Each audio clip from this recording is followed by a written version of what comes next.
अस्सलामुअलैकुम स्टूडेंट्स, मैं उम्मीद करता हूँ कि आप सब लोग खैरियत से होंगे। तो स्टूडेंट्स, जैसे कि आपको मालूम है कि कुछ दिन पहले मैंने एक वीडियो में बताया था कि अब मैं 8th क्लास के ऊपर 3 सब्जेक्ट जो हैं मैथ्स, साइंस और इंग्लिश, ये 3 सब्जेक्ट के ऊपर वीडियो बनाऊँगा 8th क्लास की। तो आज इसी की ये फर्स्ट वीडियो है, यानी कि वैसे तो फर्स्ट वीडियो नहीं लेकिन 8th क्लास की फ़र्स्ट वीडियो है हमारे सामने।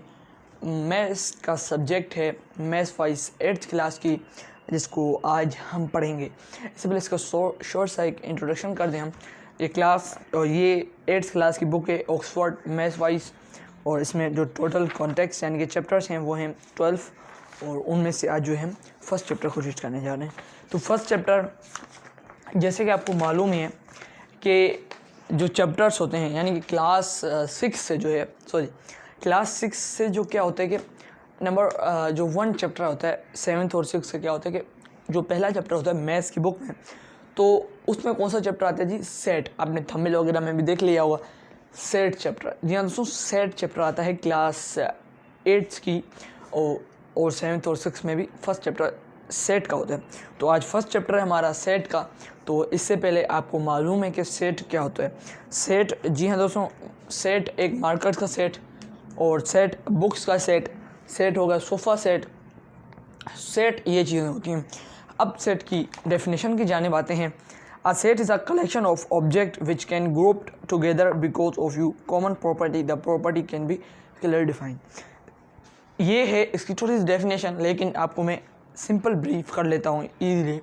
तो सेट क्या होता है? सेट एक कलेक्शन है वेल डिफाइंड ऑब्जेक्ट की, जो जिसको आप डिफाइन भी कर सकते हो और वो एक सेट की तरीके से बनाओ। Set of T, set of a cup of T, and set of a board marker, set of a EDC, set of a sofa, आपने सुना होगा। तो ये कहलाते हैं सेट। सेट आपको मैं कुछ यहाँ पे लिख के बता देता हूँ। सेट, ठीक है दोस्तों। यूनिट नंबर 1 है हमारा सेट्स, यूनिट 1 सेट्स। और आज की जो क्लास है हमारी क्लास नंबर 1, और क्लास जो है हमारी 8 है, वो क्लास 8 है हमारी। और वैसे वीडियो नंबर 1। अब सेट यूनिट नंबर 1 तो सेट है, लेकिन सेट है क्या चीज़? A set is a collection of well defined object. जी हाँ दोस्तों, सेट है कलेक्शन एक वेल डिफाइंड ऑब्जेक्ट की। कलेक्शन भी लिख देते हैं आपको, collection of well defined object. अब आपने ये चीज़ अपने माइंड में क्लियर कर लेनी है कि सेट है एक कलेक्शन वेल डिफाइंड ऑब्जेक्ट्स की। जी हाँ दोस्तों, ये चीज़ आपने अपने माइंड में फिक्स कर लेनी है कि सेट क्या चीज़ है, कलेक्शन है वेल डिफाइंड ऑब्जेक्ट की। तो अब आप बात कर लेते हैं कि सेट किस किस टाइप के होते हैं। A set of board markers, बी से बोर्ड लिखते हैं और एम से मार्कर, बोर्ड मार्कर्स, ठीक है। अ set of sofa, a set of mobiles, a set of a cup of T. इस तरीके से जो है आप ये सेट्स को डिफ़ाइन कर सकते हो, लेकिन वो वेल डिफाइन हो, यानी कि वो क्लियरली बताया जाएगा कि ये चीज़ इसको इंडिकेट करती है, ये सेट इस चीज़ का सेट, ये इस चीज़ का सेट, ठीक है दोस्तों। तो अब हम बात कर लेते हैं इसकी जो टाइप्स वगैरह और फॉर्म्स के बारे में। जो हमने लास्ट क्लास में पढ़ा था वो 3 फॉर्म्स होती हैं इसकी, सेट बिल्डर, डिस्क्रिप्टिव और सेट टेबुलर या फिर टेबुलर फॉर्म। ये 3 फॉर्म्स होती हैं, और उसके बाद जो इसकी जो टाइप्स हैं उनके बारे में भी हम बात कर लेते हैं।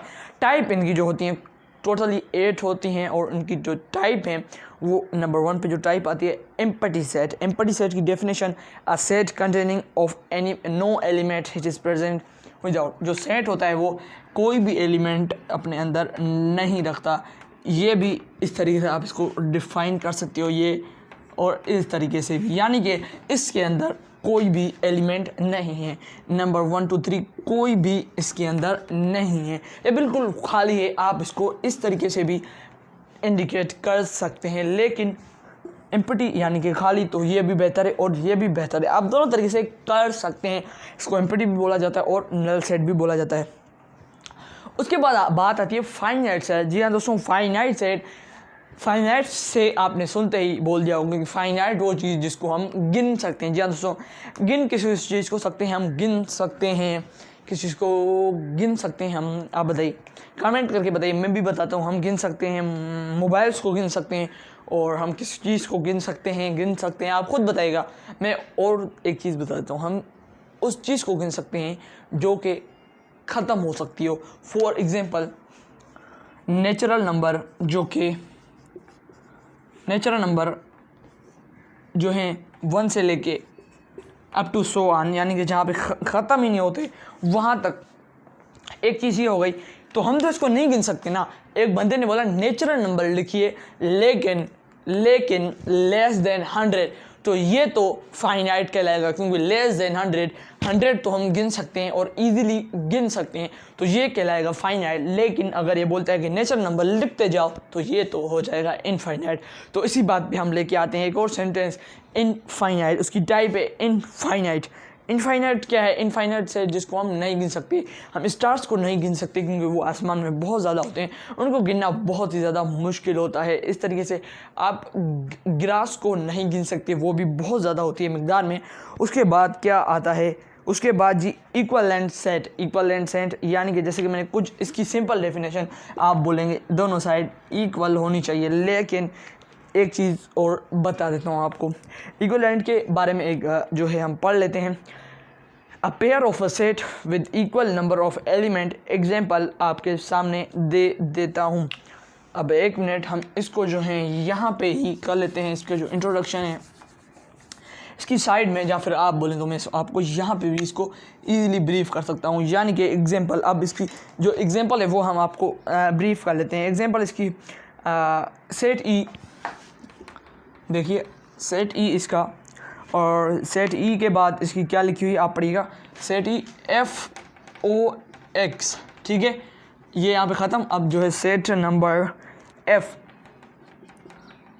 Letters in the box.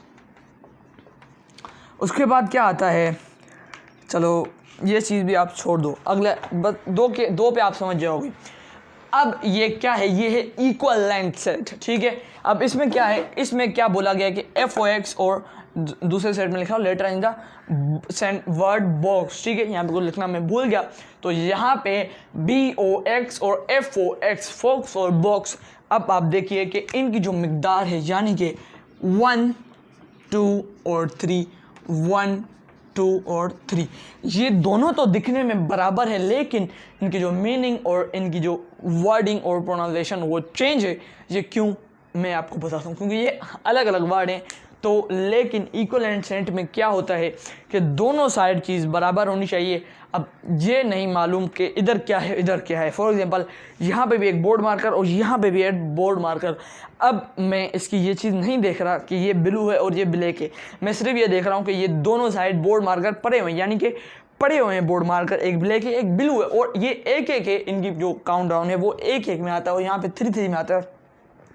तो ये दिखने में एक एक हैं, लेकिन जब हम इनकी टाइप्स के ऊपर आएंगे तो ये जो है अलग अलग लगना शुरू हो जाएंगे। और एक और बात, और यहाँ पे इसमें एक चीज़ होती है कि BOX लिखा हुआ बॉक्स, तो ये वर्ड इनके आगे पीछे करके दिए हैं, तो इनमें आगे पीछे का भी होता है कि आप आगे पीछे करके लिख सकते हैं। उसके बाद आ जाता है इक्वल सेट। इक्वल सेट बिल्कुल आपने सही समझा, इक्वल का मतलब यही होता है कि दोनों साइड चीज़ बराबर, और इक्वल तो इक्वल ही होती है।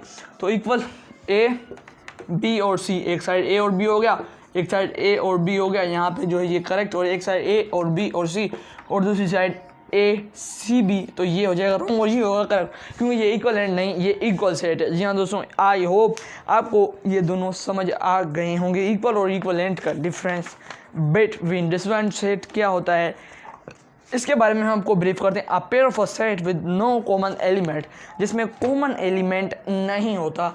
तो आपने देखा होगा वेन डायग्राम में ये तरीके से कुछ बना होता है, जैसे कि यहाँ पे 2 है तो यहाँ पे 3 होगा। इसका मतलब क्या होता है कि ये चीज़ कॉमन है, तो डिसजॉइंट सेट में ये चीज़ कॉमन नहीं होती। जी हाँ दोस्तों, उसके बाद लास्ट यानी कि ओवरलैपिंग सेट, वो भी बिल्कुल इस तरीके से इंटरेस्टिंग, और ये बिल्कुल इस तरीके से आपको मैं इसकी डेफिनेशन भी पढ़ा देता हूँ।